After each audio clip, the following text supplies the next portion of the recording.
ਸਾਡੇ ਸਾਹਮਣੇ ਦੁਨੀਆ ਵਿੱਚ ਦੋ ਹੀ ਰਸਤੇ ਹਨ। ਇੱਕ ਮਨਮਤ ਹੈ, ਮਨਮਾਰਗ, ਇੱਕ ਸੰਤ ਮਤ ਹੈ, ਜਿਸ ਨੂੰ ਅਸੀਂ ਗੁਰੂ ਮਾਰਗ ਜਾਂ ਗੁਰੂ ਮਤ ਵੀ ਕਹਿੰਦੇ ਹਾਂ।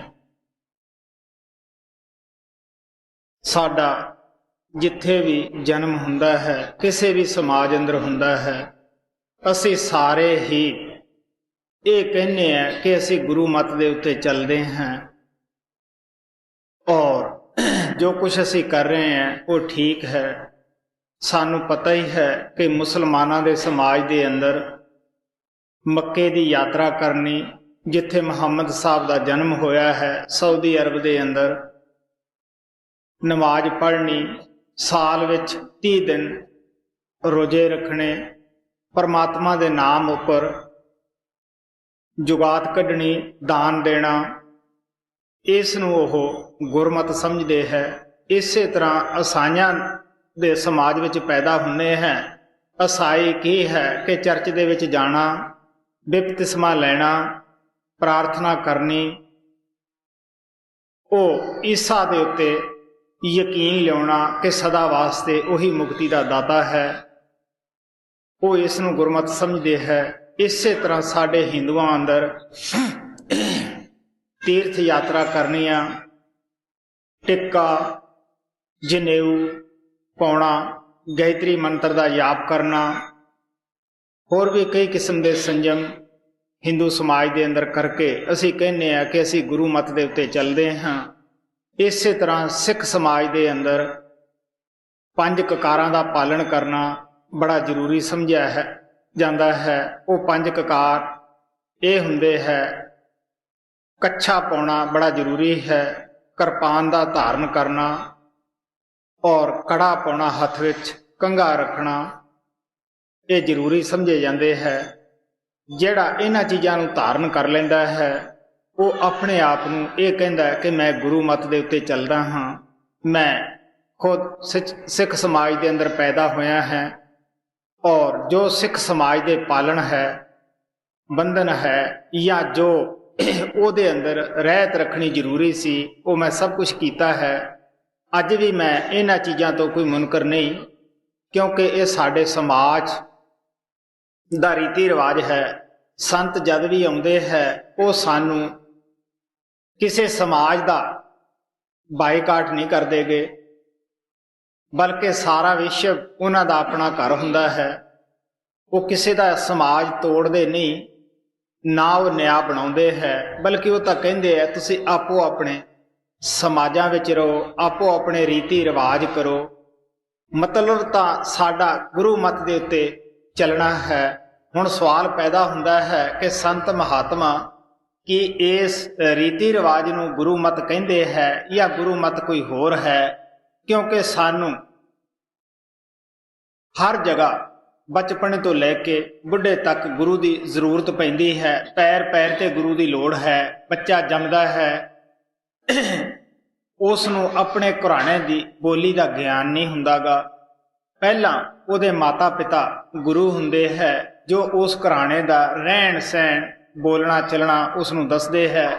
ਉਸ ਤੋਂ ਮਗਰੋਂ ਉਹਦੇ ਭੈਣ ਭਾਈ ਗੁਰੂ ਹੋ ਜਾਂਦੇ ਹੈ, ਉਹ ਉਸ ਦੀ ਨੂੰ ਤੁਰਨਾ ਫਿਰਨਾ ਦੱਸਦੇ ਹੈ।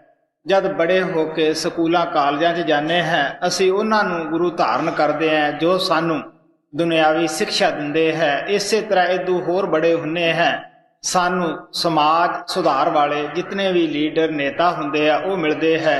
ਉਹ ਸਾਡੇ ਅੰਦਰ ਵਤਨ ਪ੍ਰਤੀ ਜੋ ਫਰਜ਼ ਹੁੰਦੇ ਹੈ ਉਹ ਦੱਸਣਾ ਸ਼ੁਰੂ ਕਰਦੇ ਹੈ ਔਰ ਉਹ ਲੋਕ ਵੀ ਗੁਰੂ ਦਾ ਹੀ ਕੰਮ ਕਰਦੇ ਹੈ। ਲੇਕਿਨ ਸੰਤ ਮਹਾਤਮਾ ਸਾਨੂੰ ਦੱਸਦੇ ਹੈ ਕਿ ਚੇਲਾ ਗੁਰੂ ਤੋਂ ਵੱਧ ਕਦੇ ਵੀ ਤਰੱਕੀ ਨਹੀਂ ਕਰ ਸਕਦਾਗਾ, ਕਿਉਂਕਿ ਅਗਰ ਗੁਰੂ ਜਿਸ ਮੰਜ਼ਿਲ ਦਾ ਸਾਨੂੰ ਮਿਲਿਆ ਹੈ, ਚੇਲਾ ਉੱਥੇ ਪਹੁੰਚ ਸਕਦਾ ਹੈ, ਉਦੋਂ ਅੱਗੇ ਉਹ ਜਾ ਨਹੀਂ ਸਕਦਾਗਾ। ਇਸ ਵਾਸਤੇ ਸੰਤ ਮਹਾਤਮਾ ਸਾਨੂੰ ਪਿਆਰ ਦੇ ਨਾਲ ਦੱਸਦੇ ਹੈ ਕਿ ਗੁਰੂ ਮਤ ਕੀ ਚੀਜ਼ ਹੈ। ਉਹ ਸਾਨੂੰ ਦੱਸਦੇ ਹੈ ਕਿ ਸਾਡੀ ਆਤਮਾ ਜਿਹੜੀ ਹੈ ਇਹ ਉਸ ਪਰਮਾਤਮਾ ਦੀ ਅੰਸ਼ ਹੈ। ਇਹ ਆਪਣੇ ਘਰ ਨੂੰ ਭੁੱਲ ਗਈ, ਆਪਣੇ ਅਸਲੇ ਨੂੰ ਭੁੱਲ ਗਈ। ਇਹ ਮਨ ਮਾਇਆ ਦੇ ਦੇਸ਼ ਵਿੱਚ ਆ ਕੇ ਸਭ ਕੁਝ ਭੁਲਾ ਬੈਠੀ ਹੈ। ਇੱਥੇ ਇਸਨੇ ਦੁੱਖਾਂ ਦੇ ਭਾਰੇ ਆਪਣੇ ਸੀਸ ਦੇ ਉੱਪਰ ਉਠਾ ਲਏ ਹੈ।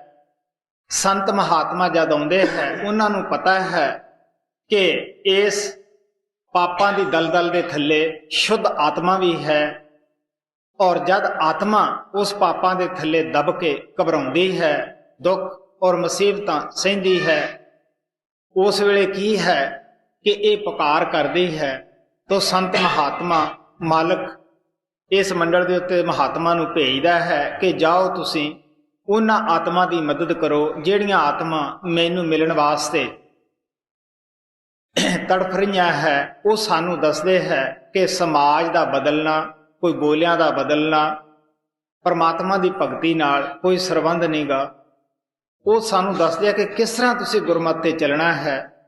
ਕਿ ਪਹਿਲਾਂ ਆਤਮਾ ਦੇ ਉੱਪਰ ਇਹ ਸੱਚਖੰਡ ਦੇ ਵਿੱਚ ਰਹਿੰਦੀ ਸੀ, ਜਦ ਥੱਲੇ ਆਈ, ਨਿਚਲੇ ਮੰਡਲਾਂ ਦੇ ਵਿੱਚ ਆਈ, ਤਾਂ ਇਸ ਦੇ ਉੱਪਰ ਇੱਕ ਖੋਲ ਚੜ ਗਿਆ। ਚਾਹੇ ਤੁਸੀਂ ਪਿੰਜਰਾ ਕਹਿ ਲਓ, ਇਸ ਪਿੰਜਰੇ ਦੇ ਵਿੱਚ ਬੰਦ ਹੋ ਗਈ। ਉਹ ਕਾਰਨ ਦੇਸ਼ ਦਾ ਪਿੰਜਰਾ ਸੀ, ਖੋਲ ਸੀ। ਉਦੋਂ ਥੱਲੇ ਵਾਲੇ ਮੰਡਲ ਵਿੱਚ ਆਈ, ਇਸ ਦੇ ਉੱਪਰ ਸੂਖਸ਼ਮ ਦੇਸ਼ ਦਾ ਖੋਲ ਚੜ ਗਿਆ, ਉਹ ਪਿੰਜਰਾ ਆ ਗਿਆ। ਅਸਥੂਲ ਦੇ ਵਿੱਚ ਤਨ ਦਾ ਪਿੰਜਰਾ ਆ ਗਿਆ, ਜਿਹਦੇ ਵਿੱਚ ਅੱਜ ਆਪਾਂ ਬੈਠੇ ਹਾਂ। ਇਹਨੂੰ ਮਹਾਤਮਾ ਦੁੱਖਾਂ ਦੀ ਦੁਨੀਆ ਕਰਕੇ ਬਿਆਨ ਕਰਦੇ ਹੈ। ਜਦ ਅਸੀਂ ਇਹ ਤਿੰਨਾਂ ਪਿੰਜਰਿਆਂ ਨੂੰ, ਤਿੰਨਾਂ ਖੋਲਾਂ ਨੂੰ ਆਤਮਾ ਦੇ ਉੱਪਰੋਂ ਲਾਹ ਕੇ 10ਵੀਂ ਗਲੀ ਦੇ ਵਿੱਚ ਪਹੁੰਚ ਜਾਂਦੇ ਹਾਂ, ਕਿਉਂਕਿ ਮਹਾਤਮਾ ਸਾਨੂੰ ਦੱਸਦੇ ਹੈ ਕਿ ਇਸ ਇਨਸਾਨੀ ਜਾਮੇ ਦੇ, ਜਿਸ ਨੂੰ 12 ਭਵਨਾਂ ਵਾਲਾ ਮਕਾਨ ਵੀ ਕਿਹਾ, 12 ਮੰਜ਼ਿਲਾ ਮਕਾਨ ਵੀ ਕਿਹਾ, ਈਸਾ ਨੇ ਕਿਹਾ ਸੀ ਕਿ ਮੇਰੇ ਪਿਤਾ ਦੇ ਘਰ ਅੰਦਰ ਅਨੇਕਾਂ ਭਵਨ ਹੈ, ਲੇਕਿਨ ਅਸੀਂ ਕਦੇ ਕੋਸ਼ਿਸ਼ ਨਹੀਂ ਕੀਤੀ ਇਹਨਾਂ ਭਵਨਾਂ ਦੇ ਅੰਦਰ ਦਾਖਲ ਹੋਣ ਦੀ। ਔਰ ਇਸ ਭਵਨ ਦੇ 9 ਦਰਵਾਜ਼ੇ ਹੈ, 2 ਅੱਖਾਂ ਦੇ ਸੁਰਾਖ ਹੈ, 2 ਕੰਨਾਂ ਦੇ ਹਨ, 2 ਨੱਕ ਦੇ ਸੁਰਾਖ ਹੈ, ਮੂੰਹ ਹੇਠ 2 ਇੰਦਰੀਆਂ ਦੇ ਸੁਰਾਖ ਹਨ। ਇਹ ਦਿਸਦੇ ਸੰਸਾਰ ਦੀ ਤਰਫ ਖੁੱਲ੍ਹਦੇ ਹਨ। ਕਿਆ ਇਹਨਾਂ ਦੇ ਜ਼ਰੀਏ ਅਸੀਂ ਬਹੁਤ ਸਾਰੀ ਆਪਣੀ ਸ਼ਕਤੀ ਆਤਮਾ ਦੀ ਬਰਬਾਦ ਕਰ ਰਹੇ ਹਾਂ, ਖਰਚ ਕਰ ਰਹੇ ਹਾਂ। ਇਹਨਾਂ ਦੇ ਅੰਦਰ ਫਿੱਕੀਆਂ ਲਜਤਾਂ ਹਨ। ਇਹਨਾਂ ਦੇ ਅੰਦਰ ਰਹਿੰਦਿਆਂ ਹੋਇਆਂ 9 ਦਰਵਾਜ਼ਿਆਂ ਦੇ ਅੰਦਰ ਅਸੀਂ ਗੁਰੂ ਮਤ ਦੇ ਉੱਤੇ ਨਹੀਂ ਚੱਲ ਰਹੇ ਹੁੰਦੇ।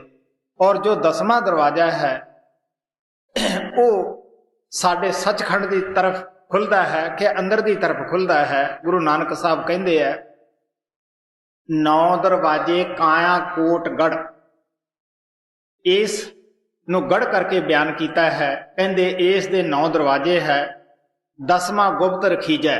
ਉਹ 10ਵਾਂ ਜਿਹੜਾ ਅੰਦਰ ਦੀ ਤਰਫ ਖੁੱਲਦਾ ਹੈ ਉਹ ਗੁਪਤ ਰੱਖਿਆ ਹੋਇਆ ਹੈ। ਵਜਰ ਕਵਾੜ ਨਾ ਖੁੱਲੀ ਗੁਰ ਸ਼ਬਦ ਖੁਲੀਜੈ।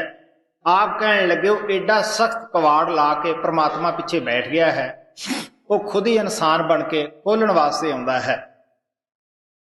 ਔਰ ਜਦ ਅਸੀਂ ਉਸ ਦਰਵਾਜ਼ੇ ਦੇ ਉੱਤੇ ਸਿਮਰਨ ਦੇ ਜ਼ਰੀਏ ਆਪਣੇ ਖਿਆਲ ਨੂੰ ਇਕੱਠਾ ਕਰਦੇ ਹਾਂ, ਫਿਰ ਕੀ ਹੈ ਕਿ ਸਾਡਾ ਉੱਥੋਂ ਸਫ਼ਰ ਸ਼ੁਰੂ ਹੁੰਦਾ ਹੈ। ਉੱਥੋਂ ਗੁਰਮਤ ਦੀ ਅਲਫਬੇ ਹੀ ਸ਼ੁਰੂ ਹੁੰਦੀ ਹੈ। ਫਿਰ ਸਾਨੂੰ ਪਤਾ ਲੱਗਦਾ ਹੈ ਜਦ 10ਵੇਂ ਦੁਆਰ ਦੇ ਵਿੱਚ ਪਹੁੰਚਦੇ ਹਾਂ, ਆਤਮਾ ਜਾਗ ਪੈਂਦੀ ਹੈ। ਫਿਰ ਆਤਮਾ ਨੂੰ ਪਤਾ ਲੱਗਦਾ ਹੈ ਕਿ ਮੈਂ ਤਾਂ ਐਵੇਂ ਮਨ ਮਾਇਆ ਦੀ ਮੈਲ ਦੇ ਵਿੱਚ ਦੱਬੀ ਰਹੀ, ਬਾਹਰ ਰੀਤੀ ਰਿਵਾਜ ਦੇ ਵਿੱਚ ਉਲਝੀ ਰਹੀ। ਔਰ ਉਸ ਤੋਂ ਮਗਰੋਂ ਆਤਮਾ ਨੂੰ ਜਦ ਜਾਗ ਆਉਂਦੀ ਹੈ, ਇਹ ਫਿਰ ਉੱਪਰ ਜਾਂਦੀ ਹੈ, ਕਿਉਂਕਿ ਇਸ ਤੋਂ ਵੀ ਅੱਗੇ 2 ਮੰਜ਼ਿਲਾਂ ਹੋਰ ਉੱਪਰ ਜਾਣਾ ਪੈਂਦਾ ਹੈ। ਔਰ ਭਵਰ ਗੁਫਾ ਔਰ 10ਵੇਂ ਦੁਆਰ ਦੇ ਜੋ ਦਰਮਿਆਨ ਵਿੱਚ ਜਗ੍ਹਾ ਹੈ, ਜਿਸ ਨੂੰ ਮਹਾਕਾਲ ਦਾ ਦੇਸ਼ ਜਾਂ ਮਹਾਸੁੰਨ ਕਰਕੇ ਬਿਆਨ ਕੀਤਾ ਗਿਆ ਹੈ, ਉਸ ਦੇ ਅੰਦਰ ਅਸੀਂ ਬਗੈਰ ਗੁਰੂ ਤੋਂ ਕਦੇ ਵੀ ਪਾਰ ਨਹੀਂ ਹੋ ਸਕਦੇ। ਹਾਲਾਂਕਿ ਕਬੀਰ ਸਾਹਿਬ ਨੇ ਆਪਣੀ ਬਾਣੀ ਦੇ ਵਿੱਚ ਲਿਖਿਆ ਹੈ ਕਿ ਜੋ ਆਤਮਾ 10ਵੇਂ ਦੁਆਰ ਦੇ ਵਿੱਚ ਪਹੁੰਚ ਜਾਂਦੀ ਹੈ, ਉਸ ਦਾ 12 ਸੂਰਜ ਦਾ ਨੂਰ ਔਰ ਪ੍ਰਕਾਸ਼ ਹੋ ਜਾਂਦਾ ਹੈ। ਲੇਕਿਨ ਇਸ ਤਿਮਰਖੰਡ ਮਹਾਸੁੰਨ ਦੇ ਵਿੱਚ ਜਾ ਕੇ ਉਹ ਚਾਨਣ, ਉਹ ਪ੍ਰਕਾਸ਼ ਕੋਈ ਕੰਮ ਨਹੀਂ ਦਿੰਦਾਗਾ। ਇੱਥੇ ਮਹਾਤਮਾ ਸਾਨੂੰ ਦੱਸਦੇ ਹੈ, ਹਿੰਦੂ ਸ਼ਾਸਤਰਾਂ ਦੇ ਵਿੱਚ ਲਿਖਿਆ ਹੈ ਕਿ ਗੁਰੂ ਕੌਣ ਹੈ ਜੋ ਉੱਥੇ ਪ੍ਰਕਾਸ਼ ਕਰ ਦੇ, ਨੂਰ ਪੈਦਾ ਕਰ ਦੇਵੇ, ਕਿਉਂਕਿ ਉੱਥੇ ਗੁਰੂ ਹੀ ਸਾਨੂੰ ਅੱਗੇ ਲਿਜਾ ਸਕਦਾ ਹੈ।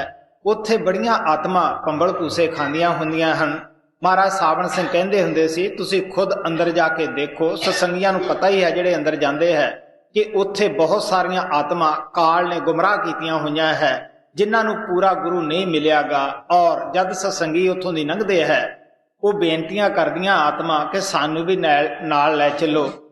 ਉਹ ਪਹੁੰਚੀਆਂ ਹੋਏ ਜਿਹੜੇ ਸਤਸੰਗੀ ਹੁੰਦੇ ਆ ਉਹ ਕਹਿੰਦੇ ਤੁਸੀਂ ਸਭ ਤੋਂ ਪਹਿਲਾਂ ਗੁਰੂ ਨੂੰ ਧਾਰਨ ਕਰੋ। ਕਿਸ ਗੁਰੂ ਨੂੰ ਧਾਰਨ ਕਰੋ? ਕਿ ਜਿਹੜਾ ਇੱਥੋਂ ਦੀ ਰੋਜ਼ ਜਾਂਦਾ ਹੈ, ਹਰ ਰੋਜ਼ ਲੰਘਦਾ ਹੈ। ਗੁਰੂ ਉਹ ਨਹੀਂ, ਗੁਰੂ ਨਾਨਕ ਸਾਹਿਬ ਕਹਿੰਦੇ ਆ ਸਿੱਖਾਂ ਕੰਨ ਚੜਾਈਆਂ ਗੁਰ ਬ੍ਰਾਹਮਣ ਥੀਆ। ਉਹ ਨਹੀਂ ਗੁਰੂ ਕੇ ਕੰਨ 'ਚ ਫੂਕ ਮਾਰ ਦਿੱਤੀ, ਮੈਂ ਤੇਰਾ ਗੁਰੂ ਹੋ ਗਿਆ, ਤੂੰ ਮੇਰਾ ਚੇਲਾ ਹੋ ਗਿਆ। ਇਸ ਵਾਸਤੇ ਗੁਰੂ ਜਿਹੜਾ ਹੈ ਉਹ ਸਾਨੂੰ ਉਸ ਅੰਧੇਰੇ ਤੋਂ ਪਾਰ ਕਰਾਉਂਦਾ ਹੈ। ਅੱਗੇ ਅਸੀਂ ਭੱਬਰ ਗੁਫਾ ਦੇ ਦੇਸ਼ ਵਿੱਚ ਪਹੁੰਚ ਜਾਂਦੇ ਹਾਂ, ਉੱਥੇ ਆਤਮਾ ਪਹੁੰਚ ਕੇ ਮਸਤ ਹੋ ਜਾਂਦੀ ਹੈ ਔਰ ਇਸ ਦੇ ਆਪਣੇ ਵਤਨ ਦੀ ਯਾਦ ਆਉਂਦੀ ਹੈ ਔਰ ਇਹ ਅੱਗੇ ਪ੍ਰਮਾਤਮਾ ਦੀ ਮਿਲਣ ਦੀ ਕੋਸ਼ਿਸ਼ ਕਰਦੀ ਹੈ। ਭੱਬਰ ਗੁਫਾ ਜੋ ਹੈ ਉਹ ਸੱਚਖੰਡ ਦਾ ਬੂਹਾ ਹੈ। ਕਿਆ ਫਿਰ ਆਤਮਾ ਦੇ ਅੰਦਰ ਦਇਆ ਉੱਠਦੀ ਹੈ ਉੱਥੇ ਪਹੁੰਚ ਕੇ ਕਿ ਮੇਰੀਆਂ ਨਾਲ ਦੀਆਂ ਜਿਹੜੀਆਂ ਸਖੀਆਂ ਆਤਮਾ ਹੈ ਉਹ ਕਾਲ ਦੀ ਜੇਲ੍ਹ ਵਿੱਚ ਫਸੀਆਂ ਹੋਈਆਂ ਹੈ ਔਰ ਜਿਸ ਰਸਤੇ ਉਹ ਆਤਮਾ ਜਾਂਦੀ ਹੈ ਉਸੇ ਉਹ ਰੋਜ਼-ਰੋਜ਼ ਵਾਪਸ ਆਉਂਦੀ ਹੈ ਔਰ ਇੱਥੋਂ ਦੀਆਂ ਆਤਮਾ ਨੂੰ ਉਹ ਸੰਦੇਸ਼ ਦਿੰਦੀ ਹੈ ਕਿ ਕਾਲ ਦੀ ਨਗਰੀ ਵਿੱਚ ਦੁੱਖ ਹੈ, ਮੁਸੀਬਤ ਹੈ। ਮੈਂ ਤੁਹਾਨੂੰ ਇੱਕ ਐਸੇ ਦੇਸ਼ ਦੀ ਦੱਸ ਪਾਉਣਾ ਹੈ ਜਿੱਥੇ ਮੌਤ ਨਹੀਂ, ਪੈਦਾਇਸ਼ ਨਹੀਂ, ਸ਼ਾਂਤੀ ਹੈ। ਉੱਥੇ ਦੁੱਖ ਦਿਖਾਉਂਦਾ ਕੋਈ ਨਹੀਂਗਾ। ਇਸ ਵਾਸਤੇ ਜਿਨ੍ਹਾਂ ਦਾ ਨਸੀਬ ਹੁੰਦਾ ਹੈ, ਉੱਚੇ ਭਾਗ ਹੁੰਦੇ ਹੈ, ਉਹ ਉਸ ਪਹੁੰਚੀ ਹੋਈ ਆਤਮਾ ਦੀ ਸੰਗਤ ਔਰ ਸੋਭਤ ਤੋਂ ਫਾਇਦਾ ਉਠਾ ਕੇ ਉਹਦੇ ਨਾਲ ਚਲੇ ਜਾਂਦੇ ਹੈ। ਗੁਰੂ ਨਾਨਕ ਸਾਹਿਬ ਕਹਿੰਦੇ ਆ, ਨਾਨਕ ਗੁਰੂ ਨ ਚੇਤਨੀ ਮਨ ਆਪਣੇ ਸੁਚੇਤ, ਛੁੱਟੇ ਤਿਲ ਬਵਾੜ ਜਿਉ ਸੁਈਆਂ ਅੰਦਰ ਖੇਤ। ਖੇਤਾਂ ਅੰਦਰ ਛੁੱਟੀ ਹੈ, ਕਹੋ ਨਾਨਕ ਸੋ ਨਾ ਹੈ, ਫਲੀਏ ਫੁਲੀਏ ਬੱਪੜੇ ਪੀਤਨ ਵਿੱਚ ਸੁਆਹੇ। ਗੁਰੂ ਨਾਨਕ ਸਾਹਿਬ ਕਹਿੰਦੇ ਆ, ਜਿਹੜੇ ਆਦਮੀ ਇਹ ਕਹਿੰਦੇ ਆ ਕਿ ਅਸੀਂ ਪੂਰੇ ਗੁਰੂ ਕੋਲੇ ਕੀ ਜਾਣਾ ਹੈ, ਅਸੀਂ ਘਰੇ ਸਭ ਕੁਝ ਕਰ ਸਕਦੇ ਹਾਂ, ਉਹ ਕਹਿਣ ਲੱਗੇ ਉਹਨਾਂ ਦੀ ਹਾਲਤ ਇਹ ਹੈ, ਨਾਨਕ ਗੁਰੂ ਨਾ ਚੇਤਨੀ ਮਨ ਆਪਣੇ ਸੁਚੇਤ, ਜਿਹੜੇ ਆਪਣੇ ਆਪ ਵਿੱਚ ਸੁਚੇਤ ਹੋਏ ਬੈਠੇ ਹੈ। ਛੁੱਟੇ ਤਿਲ ਬਵਾੜ ਜਿਉ ਸੁਈਏ ਅੰਦਰ ਖੇਤ। ਗੁਰੂ ਨਾਨਕ ਸਾਹਿਬ ਨੇ ਬੜੀ ਇੱਕ ਅੱਛੀ ਮਿਸਾਲ ਦੇ ਕੇ ਸਮਝਾਈ ਹੈ। ਜਿਸ ਤਰ੍ਹਾਂ ਜ਼ਿਮੀਂਦਾਰ ਦਾ ਤਿਲਾਂ ਦਾ ਖੇਤ ਹੁੰਦਾ ਹੈ, ਉਹ ਸਾਰੇ ਤਿਲਾਂ ਨੂੰ ਖਾਦ ਵੀ ਪਾਉਂਦਾ ਹੈ, ਪਾਣੀ ਵੀ ਇੱਕੋ ਜਿਹਾ ਹੀ ਦਿੰਦਾ ਹੈ, ਲੇਕਿਨ ਉਹਨਾਂ ਵਿੱਚ ਬਹੁਤ ਸਾਰੇ ਇਸ ਕਿਸਮ ਦੇ ਪੌਦੇ ਹੁੰਦੇ ਹੈ ਜਿਨ੍ਹਾਂ ਨੂੰ ਡੋਡੀਆਂ ਲੱਗਦੀਆਂ ਹੈ, ਫੁੱਲ ਵੀ ਲੱਗਦੇ ਹੈ, ਲੇਕਿਨ ਉਹਨਾਂ ਡੋਡੀਆਂ ਦੇ ਅੰਦਰ ਕੋਈ ਬੀਜ ਨਹੀਂ ਬਣਦਾਗਾ, ਸੁਆਹ ਪੈਦਾ ਹੋ ਜਾਂਦੀ ਹੈ। ਜੋ ਜੱਟ ਤਿਲਾਂ ਦੇ ਖੇਤ ਦਾ ਵਾਕਫ ਹੁੰਦਾ ਹੈ ਉਹ ਕੀ ਕਰਦਾ ਹੈ, ਉਸ ਨੂੰ ਕੱਟਦਾ ਨਹੀਂਗਾ, ਉਸੇ ਥਾਂ ਹੀ ਛੱਡਿਆ ਹੁੰਦਾ ਹੈ। ਉਸ ਦਾ ਕੋਈ ਮਾਲਕ ਨਹੀਂ ਹੁੰਦਾਗਾ, ਬਲਕਿ ਪਸ਼ੂ ਪੰਛੀ ਵੀ ਉਸ ਪੌਦੇ ਨੂੰ ਨਹੀਂ ਖਾਂਦੇਗੇ, ਉਹ ਖੇਤ 'ਚ ਹੀ ਰਹਿ ਜਾਂਦਾ ਹੈ। ਇਸੇ ਤਰ੍ਹਾਂ ਗੁਰੂ ਨਾਨਕ ਸਾਹਿਬ ਕਹਿੰਦੇ, ਜਿਹੜੇ ਪੂਰੇ ਗੁਰੂ ਤੋਂ ਨਾਮ ਨਹੀਂ ਲੈਂਦੇਗੇ, ਆਪਣੇ ਆਪ ਸੁਚੇਤ ਹੋਏ ਫਿਰਦੇ ਹੈ, ਉਹਨਾਂ ਦੇ ਬੱਚੇ ਵੀ ਹਨ, ਬੱਚੀਆਂ ਵੀ ਹਨ, ਉਹਨਾਂ ਦੀ ਅੱਛੀ ਸਿਹਤ ਹੈ, ਉਹਨਾਂ ਕੋਲ ਧਨ ਦੌਲਤ ਵੀ ਹੈ। ਜਿਸ ਤਰ੍ਹਾਂ ਉਹ ਤਿਲ ਦੇ ਪੌਦੇ ਦੇ ਅੰਦਰ ਸਾਰਾ ਕੁਝ ਹੀ ਹੁੰਦਾ ਹੈ, ਲੇਕਿਨ ਉਸ ਦੇ ਅੰਦਰੋਂ ਬੀਜ ਨਹੀਂ ਬਣਦਾਗਾ ਔਰ ਜ਼ਿਮੀਂਦਾਰ ਉਸ ਨੂੰ ਖੇਤ ਛੱਡਿਆ ਹੁੰਦਾ ਹੈ। ਇਸੇ ਤਰ੍ਹਾਂ ਜਦ ਮੌਤ ਆਉਂਦੀ ਹੈ, ਉੱਥੇ ਉਸੇ ਆਤਮਾ ਦਾ ਕੋਈ ਵਾਰਸ ਨਹੀਂ ਹੁੰਦਾਗਾ ਔਰ ਕਾਲ ਵੀ ਉਸ ਨੂੰ ਅੱਗੇ ਅੰਗੀਕਾਰ ਨਹੀਂ ਕਰਦਾਗਾ, ਉਹ ਵੀ ਨਰਕਾਂ ਦੇ ਵਿੱਚ ਪਾਉਂਦਾ ਹੈ, ਧਰਮਰਾਜ ਦੇ ਦੂਤਾਂ ਤੋਂ ਉਸ ਦੀ ਸੰਭਾਲ ਕਰਾਉਂਦਾ ਹੈ। ਆਪ ਕਹਿਣ ਲੱਗੇ, ਬੇਸ਼ੱਕ ਉਹ ਕਿਤਨੇ ਵੀ ਸੁਚੇਤ ਕਿਉਂ ਨਾ ਹੋਏ ਫਿਰਨ, ਆਖਰ ਉਹਦੀ ਹਾਲਤ ਪਰਮਾਤਮਾ ਦੇ ਦਰਬਾਰ ਵਿੱਚ ਇੱਕੋ ਤਿਲ ਦੇ ਖੇਤ, ਤਿਲ ਦੇ ਪੌਦੇ ਨਾਲੋਂ ਜ਼ਿਆਦਾ ਨਹੀਂ ਗੀ। ਇਸ ਵਾਸਤੇ ਆਪ ਪਿਆਰ ਦੇ ਨਾਲ ਸਮਝਾਉਂਦੇ ਆ। ਫਿਰ ਸਾਨੂੰ ਪਤਾ ਲੱਗਦਾ ਹੈ ਕਿ ਕੀ ਅਸੀਂ ਗੁਰੂ ਮਤ ਤੇ ਚੱਲਦੇ ਹਾਂ ਜਾਂ ਮਨ ਮਤ ਦੇ ਉੱਤੇ ਚੱਲਦੇ ਹਾਂ। ਅਗਰ ਜੇ ਬਾਹਰ ਰੀਤੀ ਰਿਵਾਜ ਕਰਮ ਕਾਂਡ ਹੀ ਗੁਰੂ ਮਤ ਹੋਵੇ, ਅੱਜ ਤੁਹਾਨੂੰ ਪਤਾ ਹੀ ਹੈ ਸਮਾਜਾਂ ਦੇ ਅੰਦਰ ਕਿਸ ਤਰ੍ਹਾਂ ਇੱਕ ਦੂਸਰੇ ਦੀ ਨਿੰਦਿਆ ਆਲੋਚਨਾ ਕਰ ਰਹੇ ਹੈ, ਕਿਸ ਤਰ੍ਹਾਂ ਅਸੀਂ ਮਹਾਤਮਾ ਦੇ ਸੰਦੇਸ਼ ਨੂੰ ਭੁੱਲ ਕੇ ਗੁਰੂ ਮਤ ਨੂੰ ਛੱਡ ਕੇ ਇੱਕ ਦੂਸਰੇ ਦੇ ਖੂਨ ਦੇ ਪਿਆਸੇ ਹੋਏ ਬੈਠੇ ਹਾਂ। ਇਹ ਕਿਉਂ ਹੋਏ ਬੈਠੇ ਹਾਂ? ਅਸੀਂ ਗੁਰੂ ਮਤ ਤੋਂ ਕਰੋੜਾਂ ਕੋਹਾਂ ਦੂਰ ਚਲੇ ਗਏ ਹਾਂ। ਅਗਰ ਗੁਰੂ ਮਤ ਦੇ ਉੱਤੇ ਚੱਲੀਏ, ਗੁਰੂ ਨਾਨਕ ਸਾਹਿਬ, ਗੁਰੂ ਗੋਬਿੰਦ ਸਿੰਘ ਜੀ ਮਹਾਰਾਜ ਦੀ ਬਾਣੀ ਪੜ੍ਹ ਕੇ ਦੇਖ ਲਓ। ਆਪ ਕਹਿਣ ਲੱਗੇ ਕਿ ਮੈਂ ਤੁਹਾਨੂੰ ਸੱਚੀ ਗੱਲ ਦੱਸਦਾ ਹਾਂ, ਉਹ ਨੁਕਸਾ ਦੱਸਦਾ ਹਾਂ ਜਿਹਦੇ ਨਾਲ ਤੁਸੀਂ ਪਰਮਾਤਮਾ ਨੂੰ ਪਾ ਸਕਦੇ ਹੋ। ਉਹ ਕਹਿੰਦੇ ਆ, ਪਰਮਾਤਮਾ ਇੱਕ ਪਿਆਰ ਹੈ, ਆਤਮਾ ਵੀ ਉਸ ਪਿਆਰ ਦਾ ਹੀ ਇੱਕ ਕਤਰਾ ਹੈ। ਅਗਰ ਤੁਸੀਂ ਆਪਣੇ ਅੰਦਰ ਪਿਆਰ ਪੈਦਾ ਕਰੋਗੇ ਤਾਂ ਤੁਸੀਂ ਉਸ ਪਿਆਰ ਦੇ ਵਿੱਚ ਜਾ ਕੇ ਸਮਾ ਜਾਓਗੇ। ਆਪ ਕਹਿੰਦੇ, ਸਾਚ ਕਹੂੰ ਸੁਣ ਲਿਓ ਸਭੈ ਜਨ, ਪ੍ਰੇਮ ਕੀਓ ਤਿਨ ਹੀ ਪ੍ਰਭ ਪਾਇਓ। ਮੈਂ ਤੁਹਾਨੂੰ ਸੱਚੀ ਸੱਚੀ ਗੱਲ ਦੱਸਦਾ ਹਾਂ ਕਿ ਜਿਨ੍ਹਾਂ ਨੇ ਪਿਆਰ ਕੀਤਾ ਹੈ ਉਹ ਹਮੇਸ਼ਾ ਹੀ ਪ੍ਰਮਾਤਮਾ ਦੇ ਪਾਸ ਪਹੁੰਚ ਜਾਂਦੇ ਹੈ। ਈਸਾ ਮਸੀਹ ਕਹਿੰਦਾ ਹੈ ਕਿ ਤੁਸੀਂ ਆਪਣੇ ਹਮਸਾਏ ਦੇ ਨਾਲ ਉਤਨਾ ਹੀ ਪਿਆਰ ਕਰੋ, ਉਸ ਤਰ੍ਹਾਂ ਦਾ ਹੀ ਸਲੂਕ ਕਰੋ ਜਿਹੋ ਜਿਹਾ ਤੁਸੀਂ ਆਪਣੇ ਨਾਲ ਚਾਹੁੰਦੇ ਹੋ। ਸੋ ਇਸ ਵਾਸਤੇ ਅਗਰ ਅਸੀਂ ਗੁਰੂ ਮਤ ਦੇ ਉੱਤੇ ਚੱਲੀਏ ਤਾਂ ਅਸੀਂ ਵੀ ਹਰ ਇੱਕ ਨੂੰ पेश करिए, प्यार ही दईए। इस वास्ते असीं गुरु मत ते नहीं चलदे गे। महात्मा सानू दसदे है जो गुरु मत दे उत्ते चलदे है उन्हां नूं पता है कि साडा सब दा एक परमात्मा है, असीं सब उस दे बच्चे हैं। कदे भरा भरा आपसरी में दुश्मनी नहीं करदे गे और असीं भी सारे हर समाजां च रहिंदे होए आपसरी में प्यार करिए, मुहब्बत करिए। जे सानू ये पता लग जावे कि साडा एक पिता परमात्मा सब दा दाता है, सब दा बादशाह है। लेकिन महात्मा सानू दसदे है कित्थों जाके गुरमत शुरू हुंदी है, किस तरह गुरुमत दे उत्ते चलना है, फिर सानू पता लगदा है। सो आपदे अगे स्वामी जी महाराज का छोटा जिहा शब्द रखा जाता है कि जिन्हां दे बहुत सारे उच्चे भाग हुंदे है ओहो ही गुरुमत दे उत्ते आउंदे है। आप कहण लगे अगर कोई कीमती हीरा रतन दुनिया दे विच कोई खोज दे काबिल है वो गुरु दी खोज है, गुरु दा मिलाप है। सानू पता है अज दी दुनिया दे अंदर दुनिया ने बड़ी बड़ी खोज की है, बड़ी बड़ी रिसर्च की है। पता ही है सानू कि जिहड़े असीं सालां विच पैंडे करदे सैं वो महीनियां विच, घंटियां विच, दिनां विच कर लैंदे हैं। किस तरह अज दा इंसान हवा दे विच उड्डिया फिरदा है और किस तरह वो अज न्यूयॉर्क दे अंदर है, अमरीका विच है, कल नूं वो हिंदुस्तान पहुंच जाता है। ये की है? इंसान दे दिमाग दी काढ़ है, उहदी खोज दा तजर्बा है।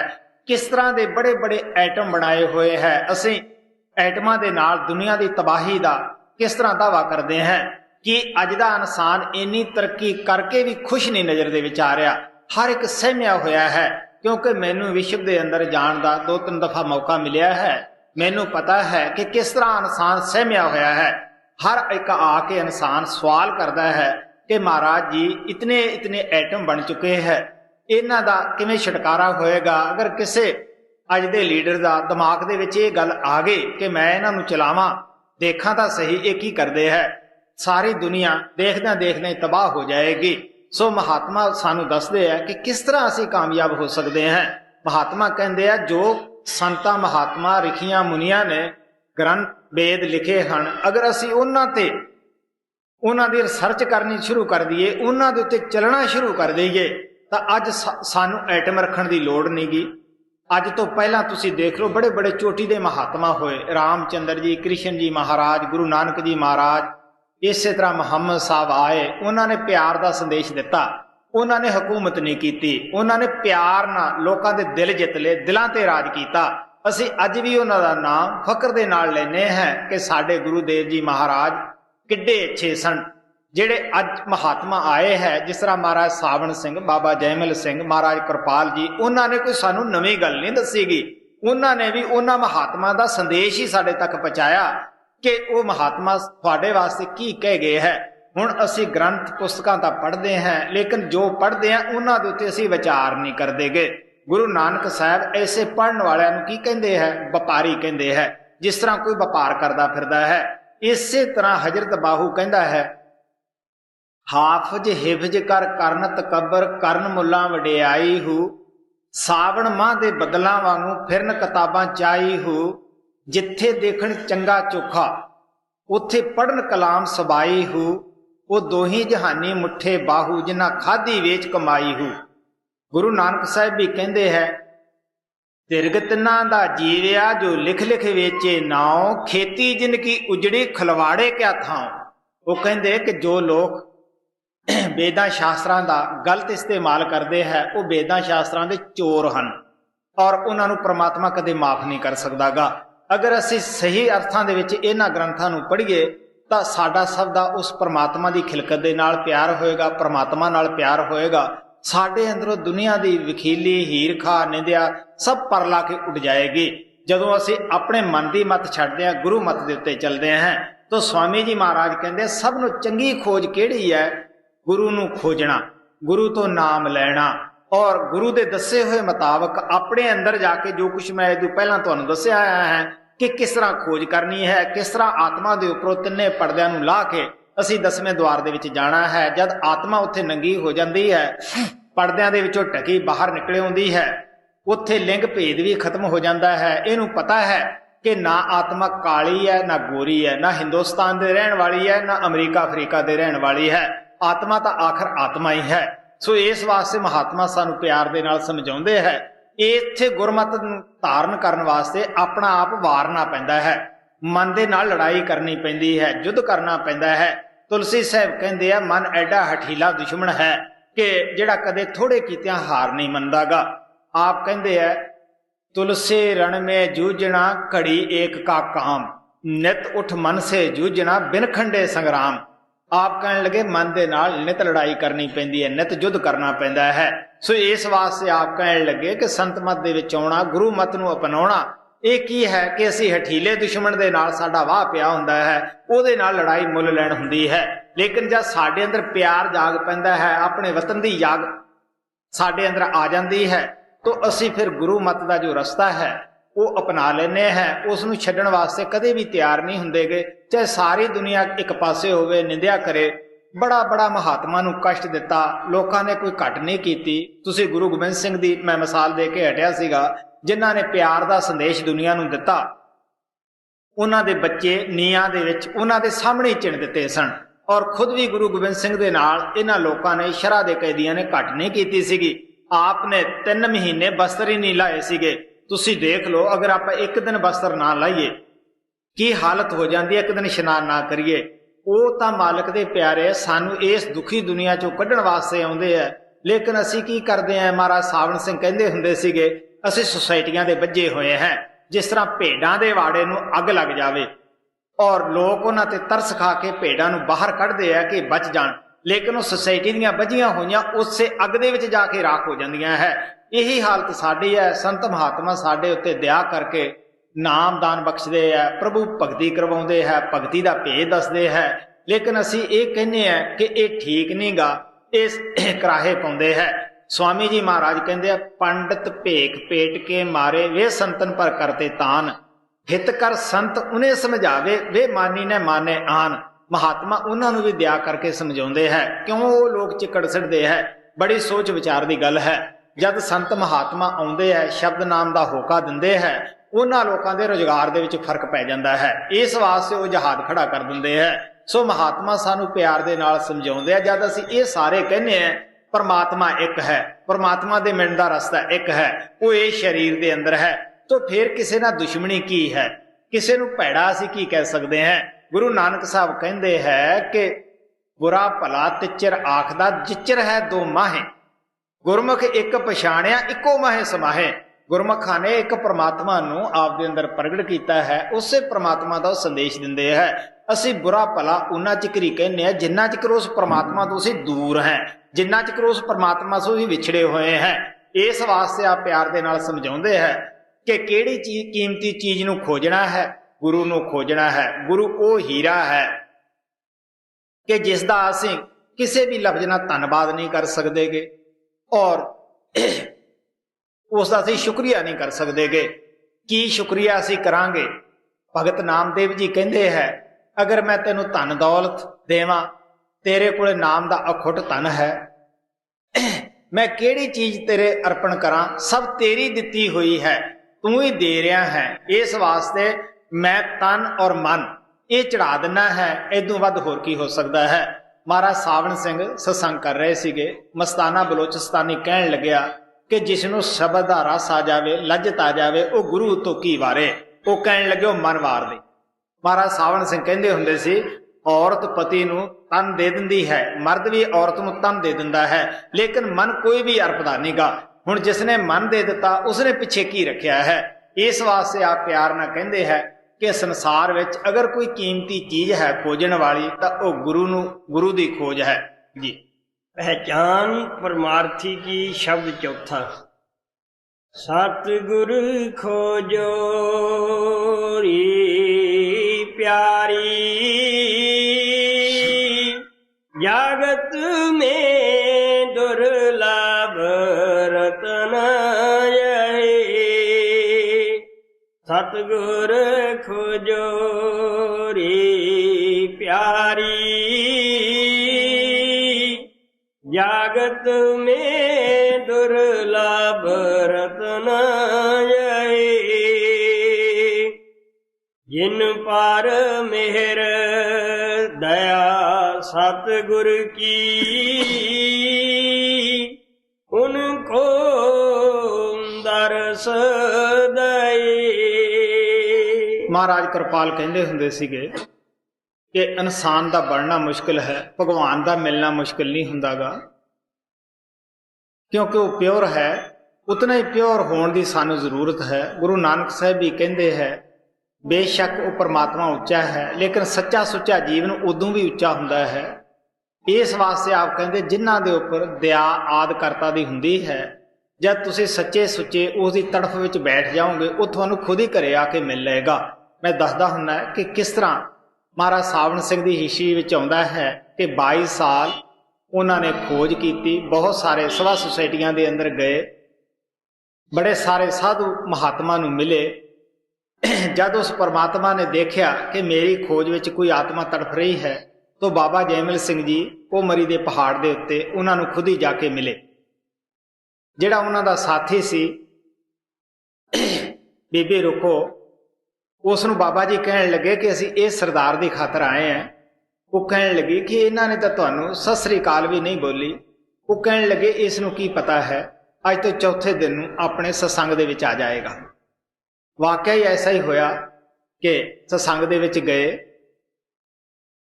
आप कहते हुंदे सी अपने सत्संग दे अंदर कि 22 सालां दे जिहड़े शक शकूक सन, जद बाबा जी का एक एक लफ्ज़ सुनिया वो सारे रफू हो गए। इसे तरह बचपने तो महाराज कृपाल उस परमात्मा की खोज विच सन, बिरे और तड़फ दे विच सन। तो महाराज सावण सिंह 7 साल उन्हां दे अंदर पहला ही आउण लग गए सन। हालांकि दर्शन उस तो बाद होए सन।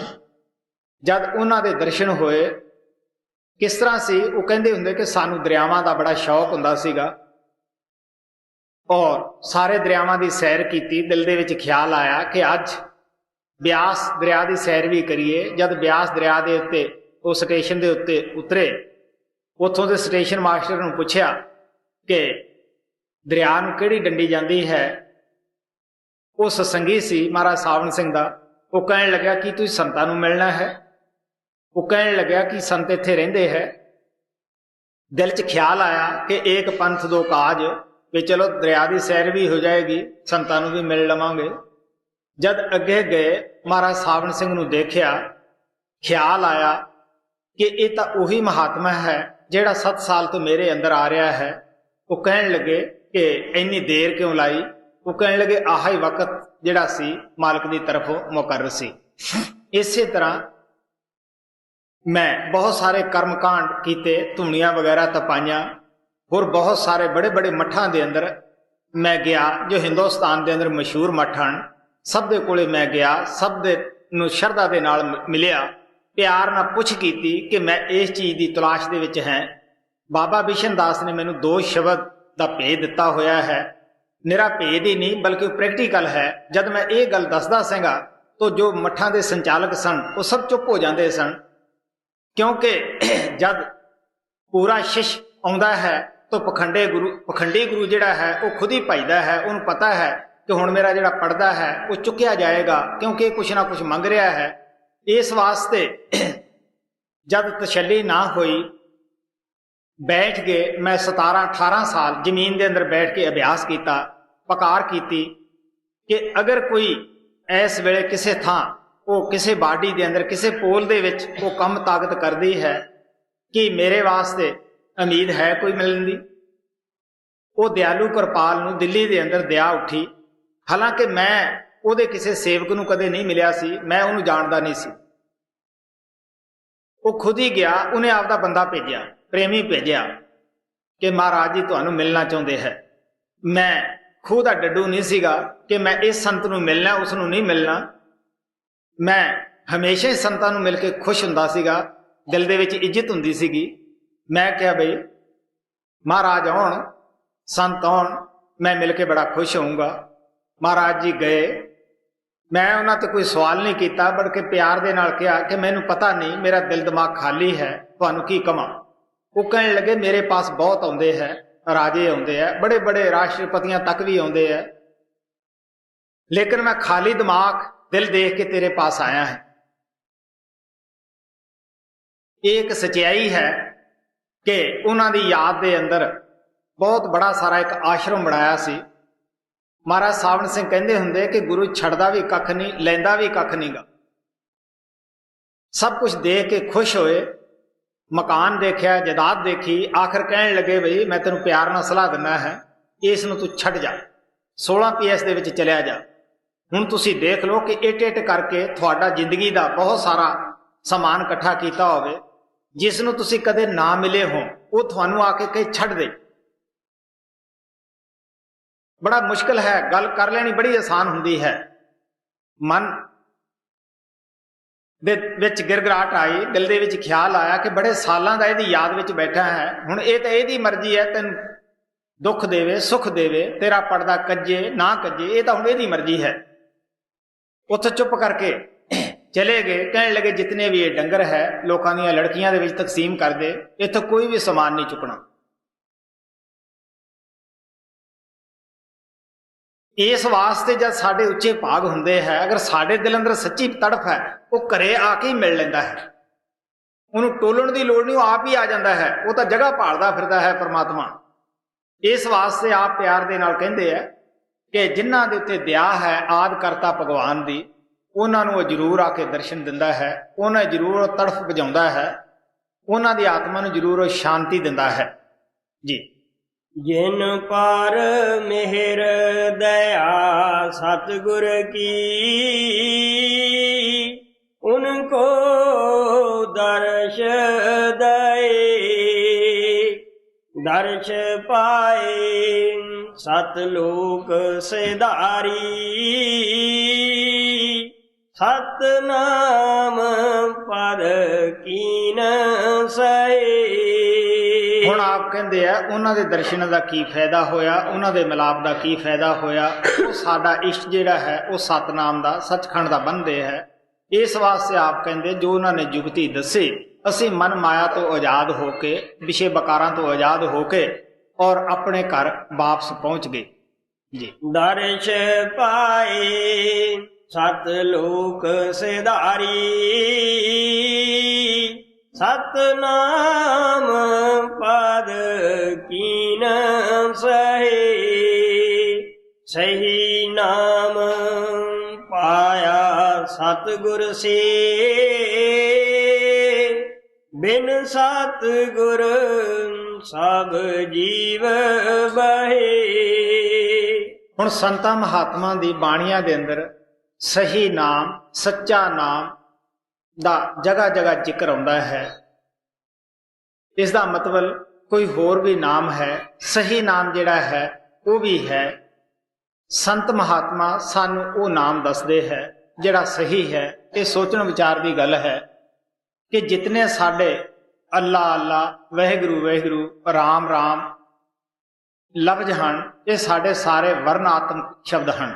ਇਹ ਲਿਖਣ ਪੜ੍ਹਨ ਬੋਲਣ ਵਿੱਚ ਆਉਂਦੇ ਹਨ।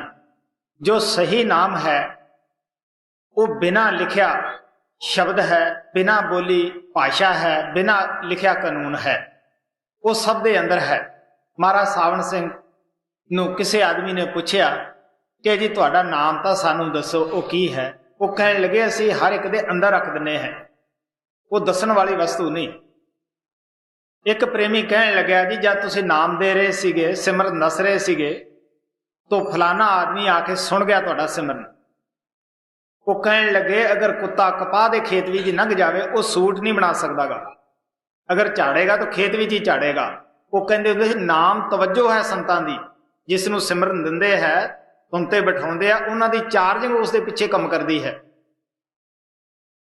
ਇਸ ਵਾਸਤੇ ਆਪ ਪਿਆਰ ਦੇ ਨਾਲ ਸਮਝਾਉਂਦੇ ਹੈ ਕਿ ਅੱਲਾ ਅੱਲਾ, ਰਾਮ ਰਾਮ, ਵਾਹਿਗੁਰੂ ਵਾਹਿਗੁਰੂ, ਜਿਤਨੇ ਵੀ ਇਹ ਸ਼ਬਦ ਹਨ ਇਹ ਵਰਣਾਤਮਕ ਹਨ, ਇਹ ਲਿਖਣ ਪੜ੍ਹਨ ਬੋਲਣ ਵਿੱਚ ਆਉਂਦੇ ਹਨ।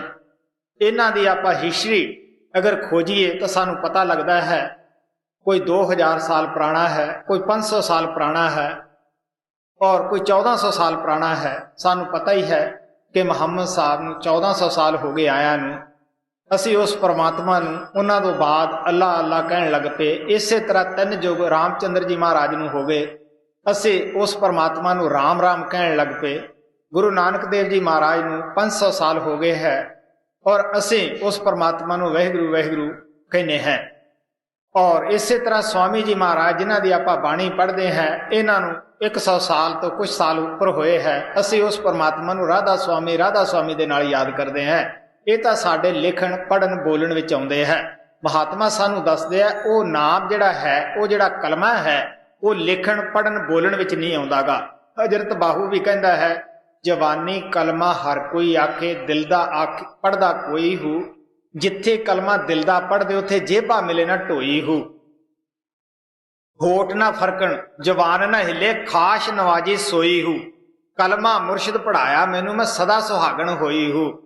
ਉਹ ਕਹਿਣ ਲੱਗੇ ਉਹ ਕਲਮਾ ਗੁਰੂ ਤੋਂ ਮਿਲਦਾ ਹੈ, ਹੋਠ ਫਰਕਦੇ ਨਹੀਂ, ਜਵਾਨ ਹਿਲਦੀ ਨਹੀਂ, ਅੱਖਾਂ ਜਿਹੜੀਆਂ ਹੈ ਜਿੱਥੇ ਹੈ ਉੱਥੇ ਟਿਕ ਟਿਕੀ ਲੱਗੀ ਰਹਿ ਜਾਂਦੀ ਹੈ। ਇਸ ਵਾਸਤੇ ਆਪ ਇਹ ਸੋਚਦੇ ਹੈ ਕਿ ਪਤਾ ਨਹੀਂ ਹੁਣ ਜਿਸਮ ਹੈ ਜਾਂ ਨਹੀਂ ਹੈ। ਉਹ ਪ੍ਰੇਮੀ ਦੇ ਅੰਦਰ ਪਰਮਾਤਮਾ ਜਿਹੜਾ ਹੈ ਉਹ ਜਾਗ ਪੈਂਦਾ ਹੈ, ਉਹ ਆਪਣੇ ਆਪ ਨੂੰ ਖਤਮ ਕਰ ਪੈਂਦਾ ਹੈ, ਉਹਦੇ ਅੰਦਰ ਫਿਰ ਪਰਮਾਤਮਾ ਹੀ ਬੋਲਦਾ ਹੈ, ਕਿਉਂਕਿ ਆਪਣਾ ਆਪ ਤਾਂ ਉਸਨੇ ਖਤਮ ਕਰ ਦਿੱਤਾ, ਛੱਡ ਦਿੱਤਾ ਹੈ। ਆਪ ਛੋੜ ਗੁਰੂ ਮਾਹੇ ਸਮਾਵੇ, ਆਪਣੇ ਆਪ ਨੂੰ ਛੱਡ ਕੇ ਗੁਰੂ ਵਿੱਚ ਜਾ ਸਮਾਉਂਦਾ ਹੈ। ਇਸ ਵਾਸਤੇ ਆਪ ਪਿਆਰ ਦੇ ਨਾਲ ਸਮਝਾਉਂਦੇ ਆ, ਗੁਰੂ ਨੂੰ ਮਿਲਣ ਦਾ ਕੀ ਫਾਇਦਾ ਹੋਇਆ?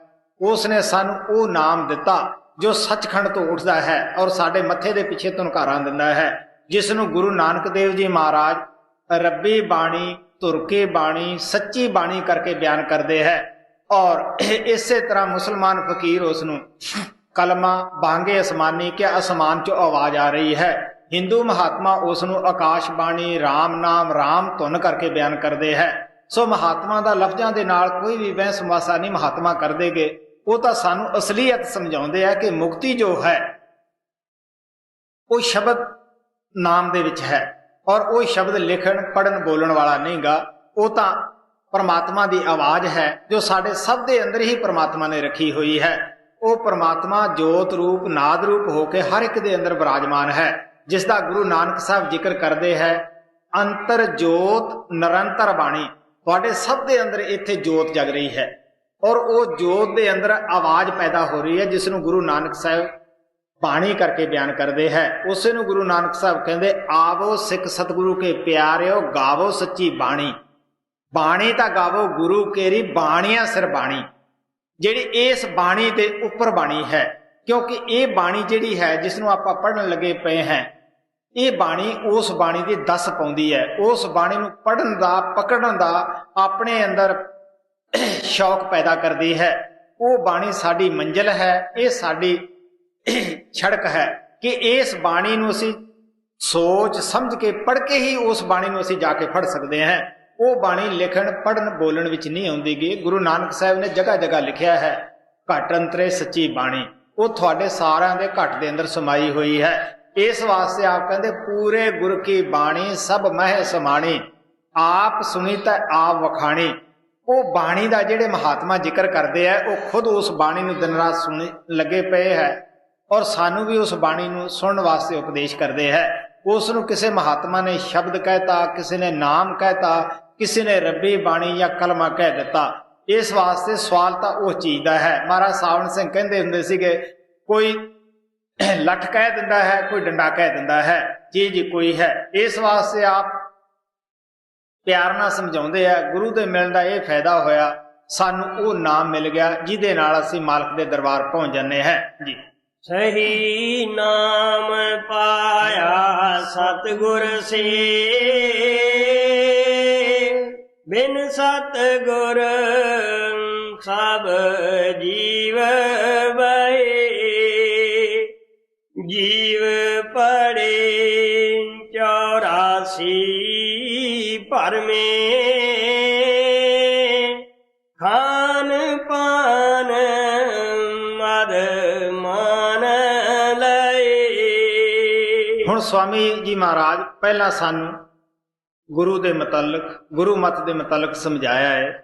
ਹੁਣ ਜੋ ਕੰਮ ਅਸੀਂ ਜੀਵ ਕਰਦੇ ਹਾਂ ਔਰ 84 ਦੇ ਵਿੱਚ ਚਲੇ ਜਾਂਦੇ ਹਾਂ, ਉਹਨਾਂ ਕਰਮਾਂ ਦਾ ਜ਼ਿਕਰ ਕਰਦੇ ਹੈ ਕਿ ਅਸੀਂ 84 ਦੇ ਵਿੱਚ ਕਿਉਂ ਜਾਂਦੇ ਹਾਂ। ਜਾਂ ਤਾਂ ਅਸੀਂ ਅੱਛੇ ਅੱਛੇ ਖਾਣਿਆਂ ਤੇ ਜਾਂਦੇ ਹਾਂ, ਇੱਥੋਂ ਤੱਕ ਕਿ ਸ਼ਾਕਾਹਾਰੀ ਖਾਣਾ ਖਾਣੋਂ ਹੀ ਹਟ ਜਾਂਦੇ ਹਾਂ। ਕਿਸ ਤਰ੍ਹਾਂ ਦੂਸਰੇ ਦਾ ਗਲਾ ਕੱਟ ਕੇ ਆਪਣੀ ਪੂਰਤੀ ਕਰਦੇ ਹਾਂ। ਸਾਨੂੰ ਪਤਾ ਹੈ ਜਿਸ ਦਾ ਅਸੀਂ ਗਲਾ ਕੱਟਾਂਗੇ ਉਹ ਸਾਡਾ ਜ਼ਰੂਰ ਕੱਟੇਗਾ। ਕਬੀਰ ਸਾਹਿਬ ਕਹਿੰਦੇ ਹੈ, ਕੋਈ ਮੂਰਖ ਹੀ ਹੈ ਜਿਹੜਾ ਜੀਵ ਦੇ ਮਗਰ ਲੱਗ ਕੇ ਆਪਣਾ ਗਲਾ ਫੇਰ ਕਟਾਏਗਾ। ਮਹਾਤਮਾ ਸਾਨੂੰ ਦੱਸਦੇ ਆ, ਅਗਰ ਮਾਸ ਖਾਣਾ ਹੈ, ਛੁਰੀ ਪਾਸ ਰੱਖੋ, ਆਪਣਾ ਜਿਸਮ ਕੱਟ ਕੇ ਦੇਖੋ, ਅਗਰ ਤੁਹਾਡੇ ਦਰਦ ਹੁੰਦਾ ਹੈ ਤਾਂ ਉਸ ਦੇ ਵੀ ਜ਼ਰੂਰ ਦਰਦ ਹੁੰਦਾ ਹੋਏਗਾ। ਭਾਈ ਗੁਰਦਾਸ ਜੀ ਕਹਿੰਦੇ ਹੈ ਕਿ ਬੱਕਰੀ ਜਿਹੜੀ ਹੈ ਉਹ ਅੱਕ ਟੱਕ ਪੱਤ ਪਰਾਲ ਖਾਂਦੀ ਹੈ, ਅਸੀਂ ਉਸ ਦੀ ਪੁੱਠੀ ਕਰਕੇ ਖਲ ਲਾ ਦਿੰਦੇ ਹੈ। ਜਦ ਅੱਕ ਟੱਕ ਪੱਤ ਪਰਾਲ ਖਾਣ ਵਾਲੀ ਦੀ ਕਾਲ ਦੀ ਨਗਰੀ ਵਿੱਚ ਪੁੱਠੀ ਕਰਕੇ ਖਲ ਲਾਈ ਜਾਂਦੀ ਹੈ, ਤਾਂ ਬੱਕਰੀ ਕਹਿੰਦੀ ਹੈ ਜਿਹੜੇ ਮੈਨੂੰ ਖਾਣਗੇ ਉਹਨਾਂ ਦਾ ਕੀ ਹਾਲ ਹੋਏਗਾ। ਹੱਸ ਹੱਸ ਬੋਲੇ ਕੋਹੀ ਦੀ ਖਾਂਦੇ ਅੱਕ ਹਾਲੇ ਹੋਇਆ। ਉਹ ਹੱਸ ਹੱਸ ਕੇ ਬੋਲਦੀ ਹੈ, ਵੇਖ ਅਸੀਂ ਅੱਕ ਖਾਧਾ, ਸਾਡੀ ਇਹ ਹਾਲਤ ਹੋਈ ਹੈ, ਜਿਹੜੇ ਸਾਨੂੰ ਖਾਣਗੇ ਉਹਨਾਂ ਦੀ ਕੀ ਹਾਲਤ ਹੋਏਗੀ। ਤੋ ਸਵਾਮੀ ਜੀ ਮਹਾਰਾਜ ਕਹਿੰਦੇ ਆ ਐਸੇ ਕਰਮ ਜਿਹੜੇ ਜੀਵ ਕਰਦੇ ਹੈ, ਖਾਣ ਪਾਨ ਮਦ ਮਾਨ ਲਈ, ਸ਼ਰਾਬ ਪਿੱਛੇ ਕਿ ਖਾਣਾ ਹਜਮ ਨਹੀਂ ਹੁੰਦਾਗਾ, ਸ਼ਰਾਬ ਪੀਏ ਫੇਰ ਠੀਕ ਹੋਏਗਾ, ਦੁਨੀਆ ਦੀ ਗਮੀ ਭੁੱਲੀ ਜਾਂਦੀ ਹੈ। ਗੁਰੂ ਨਾਨਕ ਦੇ ਪਾਸ ਬਾਬਰ ਬਾਦਸ਼ਾਹ ਆਇਆ, ਬਾਬਰ ਨੂੰ ਆਦਤ ਸੀ, ਸ਼ਰਾਬ ਪੀਂਦਾ ਸੀ, ਭੰਗ ਪੀਂਦਾ ਸੀਗਾ, ਔਰ ਜਦ ਉਹਨਾਂ ਦੇ ਉਹ ਪੇਸ਼ ਭੰਗ ਕਰਨ ਲੱਗਿਆ ਤਾਂ ਗੁਰੂ ਨਾਨਕ ਸਾਹਿਬ ਕਹਿਣ ਲੱਗੇ, ਦੇਖ ਵੀ ਬਾਬਰ, ਪੋਸ ਫੀਮ ਅਭੰਗ ਉਤਰ ਜਾਏ ਪ੍ਰਪਾਤ, ਇਹ ਸਾਰੇ ਨਸ਼ੇ ਆਰਜੀ ਹਨ, 2-4 ਘੰਟਿਆਂ ਨੂੰ ਇਹਨਾਂ ਦਾ ਨਸ਼ਾ ਟੁੱਟ ਜਾਂਦਾ ਹੈ। ਨਾਮ ਖੁਮਾਰੀ ਨਾਨਕਾ ਚੜੀ ਰਹੇ ਦਿਨ ਰਾਤ, ਸਾਨੂੰ ਉਸ ਅਕਾਲ ਪੁਰਖ ਗੁਰੂ ਨੇ ਨਾਮ ਦੀ ਖੁਮਾਰੀ ਬਖਸ਼ੀ ਹੈ, ਨਾ ਉਹ ਦਿਨੇ ਉਤਰਦੀ ਹੈ ਨਾ ਰਾਤ ਨੂੰ ਉਤਰਦੀ ਹੈ। ਔਰ ਕਿਉਂ ਨਾ ਚੰਗਾ ਹੋਵੇ, ਤੈਨੂੰ ਵੀ ਅਸੀਂ ਇਹੀ ਕਹਿੰਦੇ ਹਾਂ, ਤੂੰ ਵੀ ਨਾਮ ਦੀ ਮਸਤੀ ਨੂੰ ਹਾਸਲ ਕਰ, ਤੇਰਾ ਵੀ ਉਸ ਵਿੱਚ ਫਾਇਦਾ ਹੈ। ਇਸ ਵਾਸਤੇ ਆਪ ਕਹਿੰਦੇ ਆ, ਅਸੀਂ ਆਮ ਤੌਰ ਦੇ ਉੱਤੇ ਲੋਕ ਮਾਨ ਵਡਿਆਈ ਦੇ ਨੰਬਰਦਾਰੀ ਦੇ ਭੁੱਖੇ ਹੁੰਦੇ ਹੈ। ਜਿੱਥੇ ਸਾਡੀ ਵਾਹ ਵਾਹ ਹੁੰਦੀ ਹੈ, ਲੋਕ ਸਾਡਾ ਜਲੂਸ ਕੱਢਦੇ ਹੈ, ਫੁੱਲਾਂ ਦੇ ਹਾਰ ਗਲਾਂ ਵਿੱਚ ਪਾਉਂਦੇ ਹੈ, ਅਸੀਂ ਉੱਥੇ ਵਲ ਫੇਰ ਕਰਕੇ ਵੀ ਚਲੇ ਜਾਂਦੇ ਹਾਂ, ਮੂਹਰੇ ਗਲ ਕਰ ਦਿੰਦੇ ਹਾਂ ਕਿ ਸਾਡੇ ਹਾਰ ਗਲ ਵਿੱਚ ਪਾਓ। ਔਰ ਮਹਾਤਮਾ ਦੇ ਦਰਬਾਰ ਵਿੱਚ ਅਸੀਂ ਕਿਉਂ ਨਹੀਂ ਜਾਂਦੇਗੇ। ਬੜੀ ਸੋਚਣ ਵਾਲੀ ਗੱਲ ਹੁੰਦੀ ਹੈ, ਕਿਉਂਕਿ ਸੰਤਾਂ ਮਹਾਤਮਾ ਦੀ ਤਾਂ ਨਜ਼ਰ ਜਿਹੜੀ ਹੈ ਉਹ ਆਤਮਾ ਦੇ ਉੱਪਰ ਹੁੰਦੀ ਹੈ। ਉਹਨਾਂ ਦੀ ਨਜ਼ਰ ਇੱਕ ਦੇ ਵਿੱਚ ਅਮੀਰ ਵੀ ਉਹੋ ਜਿਹਾ, ਗਰੀਬ ਵੀ ਉਹੋ ਜਿਹਾ ਹੈ, ਉਹਨਾਂ ਨੂੰ ਪੜ੍ਹਿਆ ਲਿਖਿਆ ਵੀ ਉਹੋ ਜਿਹਾ, ਅਨਪੜ੍ਹ ਵੀ ਉਹੋ ਜਿਹਾ। ਉਹਨਾਂ ਦੀ ਜਿੰਨੀ ਇੱਕ ਮਰਦ ਦੀ ਇੱਜ਼ਤ ਆ, ਉਨੀ ਇੱਕ ਔਰਤ ਦੀ ਉਹਨਾਂ ਦੇ ਦਿਲ ਵਿੱਚ ਇੱਜ਼ਤ ਹੈ, ਕਿਉਂਕਿ ਉਹਨਾਂ ਦੀ ਨਜ਼ਰ ਆਤਮਾ ਦੇ ਉੱਪਰ ਹੁੰਦੀ ਹੈ। ਇਸ ਵਾਸਤੇ ਜਦੋਂ ਸਾਡਾ ਉਹ ਆਦਰ ਮਾਨ ਨਹੀਂ ਕਰਦੇਗੇ, ਅਸੀਂ ਉੱਥੇ ਜਾਣਾ ਛੱਡ ਦਿੰਦੇ ਹਾਂ। ਇਸ ਵਾਸਤੇ ਸਵਾਮੀ ਜੀ ਮਹਾਰਾਜ ਕਹਿੰਦੇ ਆ ਕਿ ਅਸੀਂ 84 ਦੇ ਵਿੱਚ ਕਿਉਂ ਜਾਂਦੇ ਹਾਂ, ਸਿਰਫ ਖਾਣ ਪਾਨ ਮਦ ਮਾਨ ਲਈ ਜੀ। ਜੀਵ ਪੜੇ 84 ਭਰਮੇ, ਖਾਨ ਪਾਨ ਮਦ ਮਾਨ ਲਏ, ਮਾਨ ਮਨੀ ਕਾ ਰੋਗ ਪਸਰਿਆ, ਬੜੇ ਬਨੇ ਜਿਨ ਮਾਰ ਸਹੇ। ਹੁਣ ਆਪ ਪਿਆਰ ਦੇ ਨਾਲ ਸਮਝਾਉਂਦੇ ਆ ਕਿ ਇਸ ਮੰਡਲ ਦੇ ਉੱਤੇ ਜੀਵਾਂ ਨੂੰ ਇੱਕ ਕਿਸਮ ਦਾ ਰੋਗ ਲੱਗਿਆ ਹੋਇਆ ਹੈ ਮਾਨ ਨੂੰ ਪ੍ਰਾਪਤ ਕਰਨ ਦਾ। ਉਹ ਕਹਿੰਦੇ ਤੁਸੀਂ ਅੱਖਾਂ ਦੇ ਨਾਲ ਦੇਖ ਲਓ, ਅਸੀਂ ਰੋਜ਼ ਹੀ ਰੇਡੀਓ ਸੁਣਦੇ ਹਾਂ ਕਿਸ ਤਰ੍ਹਾਂ ਦੀਆਂ ਘਟਨਾ ਵਾਪਰਦੀਆਂ ਹੈ। ਅੱਜ ਲੋਕ ਸਾਡਾ ਜਲੂਸ ਕੱਢਦੇ ਹੈ, ਫੁੱਲਾਂ ਦੇ ਹਾਰ ਪਾਉਂਦੇ ਹੈ, ਸਾਡੀਆਂ ਪਿਕਚਰਾਂ ਜਿਹੜੀਆਂ ਹੈ ਉਹ ਅਖਬਾਰਾਂ ਦੇ ਵਿੱਚ ਛਾਪਦੇ ਹੈ। ਮਨ ਸਾਡਾ ਫੁੱਲਿਆ ਨਹੀਂ ਸਮਾਉਂਦਾ ਕਿ ਸਾਡੇ ਅੰਦਰ ਕੋਈ ਗੁਣ ਹੈ ਜਿਹੜਾ ਸਾਡਾ ਇਤਨਾ ਆਦਰ ਔਰ ਮਾਨ ਹੁੰਦਾ ਹੈ। ਜਦ ਦੂਸਰੇ ਕਿਸੇ ਪਾਰਟੀ ਦਾ ਜ਼ੋਰ ਪੈ ਜਾਂਦਾ ਹੈ, ਉਹੀ ਲੋਕ ਅਖਬਾਰਾਂ ਦੇ ਅੰਦਰ ਬੇਇੱਜ਼ਤੀ ਕਰਨਾ ਸ਼ੁਰੂ ਕਰ ਦਿੰਦੇ ਹੈ। ਉਹੀ ਜਿੱਥੇ ਫੁੱਲਾਂ ਦੇ ਹਾਰ ਪੈਂਦੇ ਹੈ, ਛਿੱਤਰਾਂ ਦਾ ਹਾਰ ਪਾਉਣਾ ਸ਼ੁਰੂ ਕਰ ਦਿੰਦੇ ਹੈ, ਔਰ ਜਗ੍ਹਾ ਜਗ੍ਹਾ ਜਾ ਕੇ ਭੰਡੀ ਪ੍ਰਚਾਰ ਕਰਨਾ ਸ਼ੁਰੂ ਕਰ ਦਿੰਦੇ ਹੈ। ਇਸ ਵਾਸਤੇ ਦੁਨੀਆ ਜਿਹੜੀ ਹੈ ਨਾ ਤਾਂ ਮਾਨ ਦੇਣ ਲੱਗੀ ਇਹ ਕੋਈ ਚਿਰ ਲਾਉਂਦੀ ਹੈ, ਨਾ ਮਾਨ ਵਡਿਆਈ ਨੂੰ ਖੋਹਣ ਲੱਗੀ ਕੋਈ ਚਿਰ ਲਾਉਂਦੀ ਹੈ। ਸੋ ਸੰਤ ਮਹਾਤਮਾ ਪਿਆਰੇ ਉਸ ਪਰਮਾਤਮਾ ਦੇ ਆ ਕੇ ਉਹਨਾਂ ਨੂੰ ਇਹ ਰੋਗ ਨਹੀਂ ਲੱਗਿਆ ਹੁੰਦਾਗਾ।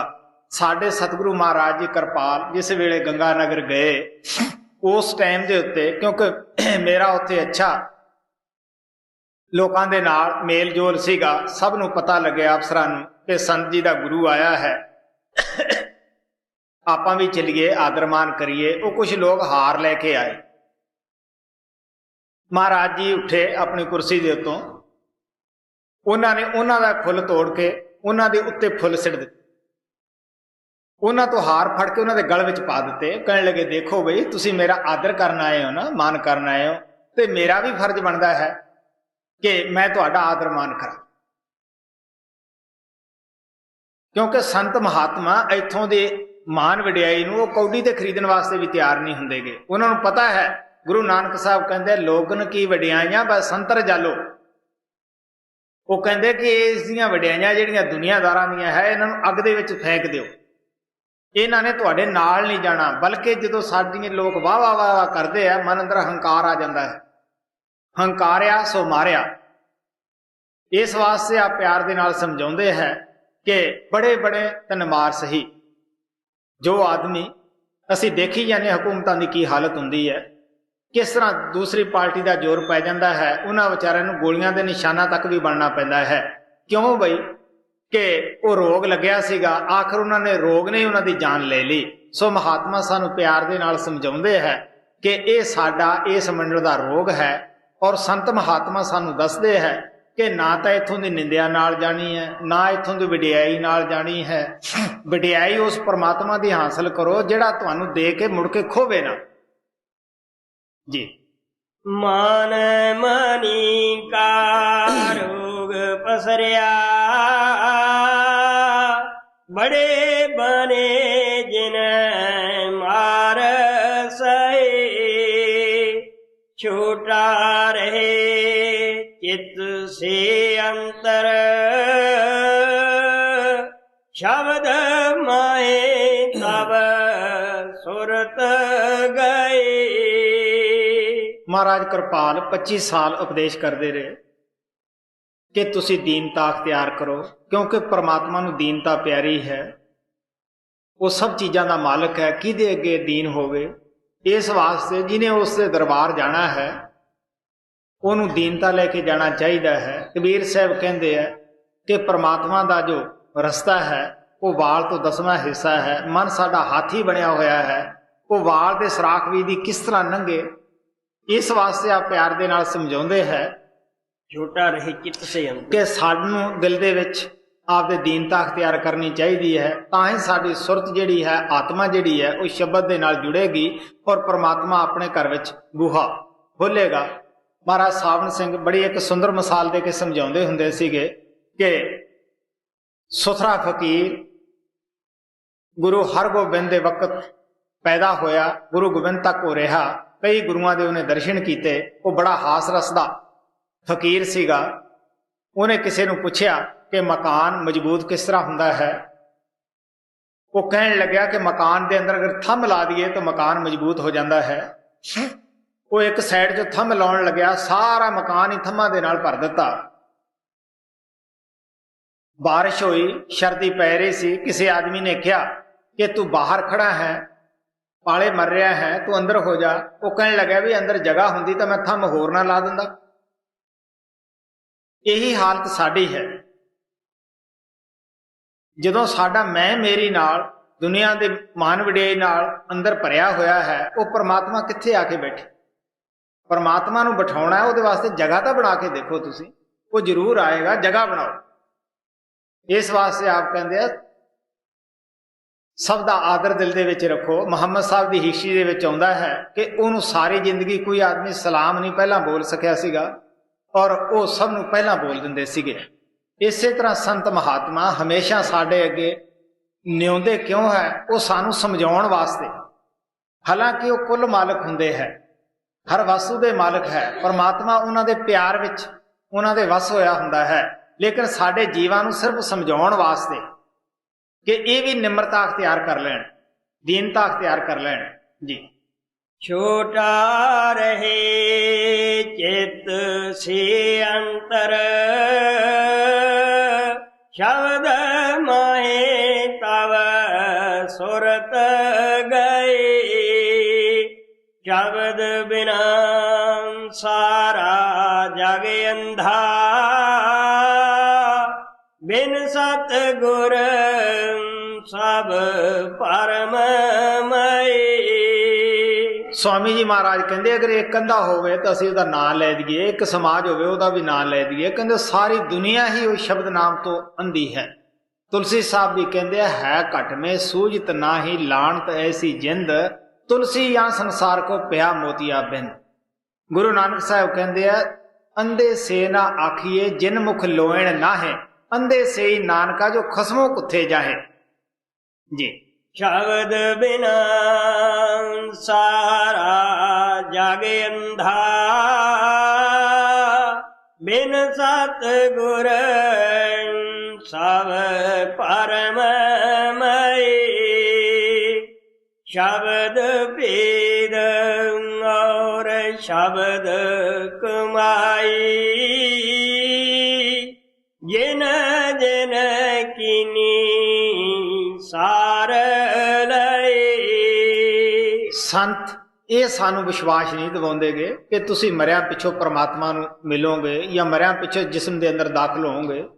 ਉਹ ਕਹਿੰਦੇ ਜਿਸਨੇ ਵੀ ਸ਼ਬਦ ਨਾਮ ਲੈ ਕੇ ਕਮਾਈ ਕੀਤੀ ਉਹ ਪਾਸ ਹੋ ਗਿਆ, ਉਹ ਜਿੰਦੇ ਜੀ ਆਪਣੇ ਘਰ ਪਹੁੰਚ ਗਿਆ।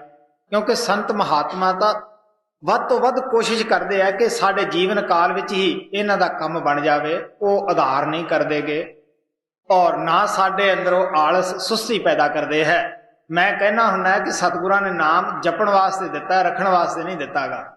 ਇਸ ਵਾਸਤੇ ਬੁੱਲੇ ਨੇ ਕਿਹਾ ਸੀਗਾ ਕਿ ਉਹ ਪ੍ਰਭ ਸਾਡਾ ਸਖੀ ਹੈ, ਅਸੀਂ ਸੇਵਾ ਕਰੀਓ ਸੂਮ।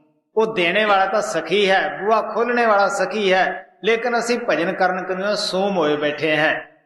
ਇਸ ਵਾਸਤੇ ਆਪ ਪਿਆਰ ਨਾਲ ਕਹਿੰਦੇ ਹੈ ਸ਼ਬਦ ਭੇਦ ਔਰ ਸ਼ਬਦ ਕਮਾਈ। ਜਿਨ੍ਹਾਂ ਨੇ ਸ਼ਬਦ ਭੇਦ ਲੈ ਕੇ ਤਨ ਮਨ ਧਨ ਦੇ ਨਾਲ ਆਪਣੀ ਕਮਾਈ ਕੀਤੀ, ਜੋ ਗੁਰੂ ਨੇ ਕਿਹਾ ਉਸ ਦੇ ਉੱਤੇ ਚੱਲੇ, ਉਹਨਾਂ ਨੇ ਕਾਮਯਾਬੀ ਇਖਤਿਆਰ ਕਰ ਲਈ ਹੈ ਔਰ ਉਹ ਆਪਣੇ ਘਰ ਪਹੁੰਚ ਗਏ ਹੈ। ਮੈਂ ਦੱਸਦਾ ਹੁੰਦਾ ਹੈ ਕਿ ਜਿਸਨੇ ਵੀ ਅੱਜ ਤੱਕ ਕਮਾਈ ਕੀਤੀ, ਮਾਲਕ ਦੇ ਦਰਬਾਰ ਪਹੁੰਚਿਆ, ਉਸਨੇ ਸੰਤ ਮਤ ਨੂੰ ਝੁਠਲਾਇਆ ਨਹੀਂ, ਬਲਕਿ ਅਗਵਾਹੀ ਦਿੱਤੀ ਕਿ ਜੋ ਕੁਝ ਗੁਰੂ ਦੇਵ ਕਹਿੰਦੇ ਆ ਉਹ ਸਹੀ ਹੈ ਜੀ। ਸ਼ਬਦ ਭੇਦ ਔਰ ਸ਼ਬਦ ਕਮਾਈ ਜਿਨ ਜਿਨ ਕੀਨੀ ਸਾਰ ਲਈ। ਸ਼ਬਦ ਰਤਾ ਸਤਿਗੁਰੂ ਪਹਿਚਾਨੋ